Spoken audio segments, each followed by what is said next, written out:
Good evening, ladies and gentlemen. Today I will be speaking about a topic that has been in my life and yours for as long as we can remember, ranging from when we were babies in a car seat, toddlers in a booster seat, or as adults behind the wheel. We have always been obligated to wear some form of seatbelt. But not only do I wish to have your attention as I speak about the importance of having a properly mounted chassis harness, I also want you to understand the safety behind a seatbelt and harness. And although they are slightly different, both serve the same purpose in different situations and different scenarios. And that is that seatbelts and harnesses save lives on the road or in the track. As a commuter to my university, I experience reckless and hazardous drivers every day. They come in the forms of individuals who lack the ability to use a turning signal, drive at dangerous speeds, merge into lanes recklessly, text while driving, and others who don't strap cargo down correctly. These situations cause a world of possibilities, all which could potentially be fatal if one is not using a seatbelt. But it has been proven by various institutions that seatbelts save lives. For example, The Zebra, a magazine online, found key insights and statistics from various organizations on the use of seatbelts, all which prove the necessity to be strapped down at all times.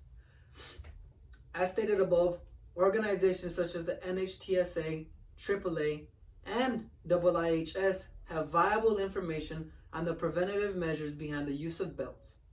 For example, wearing your seatbelt as a front passenger can limit your chances of moderate to fatal injury by 50% and of dying by 45%, while also wearing your seatbelt in a slight truck limits your risk of critical injury by 60%. And on average, 47% of people who die in car accidents weren't wearing their seatbelts. Unfortunately, there will be those who would decide to not listen to others as they are told to drive safely and wear a seatbelt.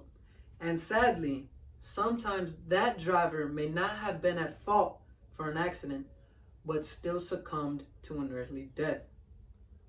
Once again, The Zebra compiled national reports and statistics from 2017 in which that year alone, of the 37,133 individuals who died in car accidents, 17,452 of those people were not wearing a seatbelt. That's almost half the number of individuals who passed away on the road. This not only brings to light the importance of seatbelts, but it also proves that precaution is never to be overlooked. Another illustration that we will be looking at today is that of the use of harnesses within fully functional drag cars. Although not as common as seatbelts, harnesses are a requirement by every local drag strip because this ensures the safety of the driver and the avoidance of legal fees.